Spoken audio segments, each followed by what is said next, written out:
Alléluia, parce que d'autres religions n'ont pas l'espérance. Parce qu'ils disent que oui, il faut faire ça pour arriver à tel niveau, arriver à Nirvana, arriver, je ne sais pas moi, voir quoi, il faut faire 5 ou combien de piliers. Non. Mais nous seulement, quand je crois à la résurrection de notre Seigneur Jésus-Christ, j'ai l'espoir, même si je meurs aujourd'hui, je le verrai. Alléluia. Yeah. Alléluia. Il dit aussi, il dit, alors bon, car je suis le moindre des apôtres, je ne suis pas digne d'être appelé apôtre parce que j'ai persécuté l'Église de Dieu. Par la grâce de Dieu, je suis ce que je suis et sa grâce envers moi n'a pas été vaine. Loin de là, je travaille plus que eux, tout non. Pas moi toutefois, mais la grâce de Dieu qui est en moi. Ainsi donc, que ce soit moi, que ce soit eux, voilà ce que nous prêchons et ce que vous avez crié. Alléluia. Amen. Alléluia. C'est à nous aussi de croire. On ne peut pas être comme ces femmes-là. Bien sûr, ils ont vu, mais ils avaient toujours des doutes.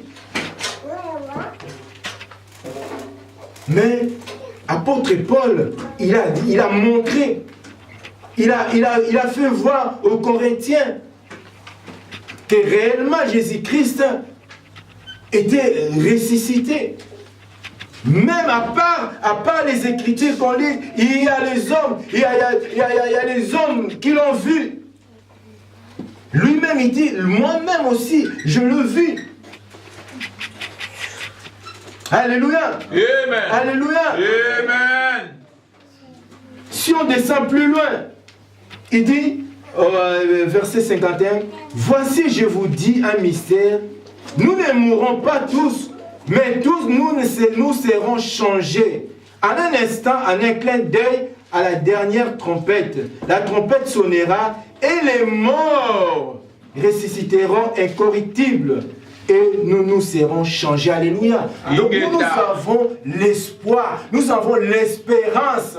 Là où les autres, c'est mutile, ils font je ne sais pas moi quoi, pour avoir cette espérance-là de vie et de la vie éternelle. Mais nous seulement, en croyant seulement ce que Jésus-Christ a fait à la croix, nous avons la vie éternelle. Nous sommes déjà au paradis. Lui-même, il a dit que je vous amène, je suis allé pour vous préparer une place. Là où je suis, vous aussi, vous serez là. Alléluia. Mais les autres, ils ne savent pas. Quand tu demandes à quelqu'un, il va dire, bon, j'essaie de faire le bien, peut-être à la fin, Dieu va un peu balancer, si les biens sont beaucoup, je vais voir, j'irai au paradis, si il y a trop de mal, je n'irai pas. Ils n'ont pas d'espérance. Alléluia. Ils n'ont pas d'espoir. Ils ne savent même pas pourquoi ils prient. Ils ne savent même pas s'ils seront même au paradis ou pas. Mais nous, en tant qu'enfants de Dieu, nous saurons directement que nous serons déjà au paradis. Nous sommes déjà, même si on ne voit pas, mais on est déjà au paradis avec Christ. Alléluia.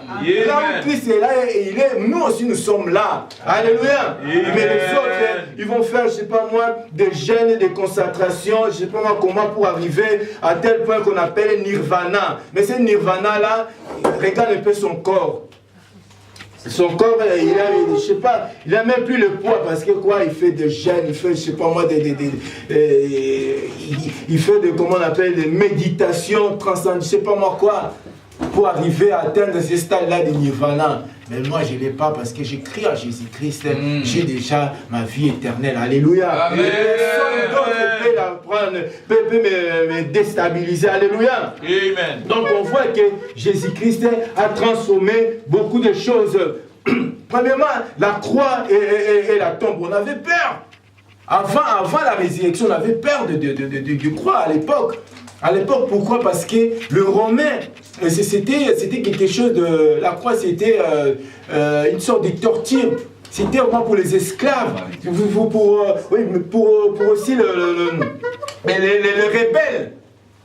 les rebelles qui tiennent contre les Romains pour te faire voir vraiment que les Romains sont au-dessus de toi. Il dit, allez, on fait la croix, il porte la croix. Donc ce signe de croix-là, ça montre que tu es sous autorité des Romains. Donc tu ne peux rien faire. Alléluia. Donc on voyait déjà que la croix était vraiment un mauvais signe. Mais après la résurrection, mes frères et sœurs, maintenant tout le monde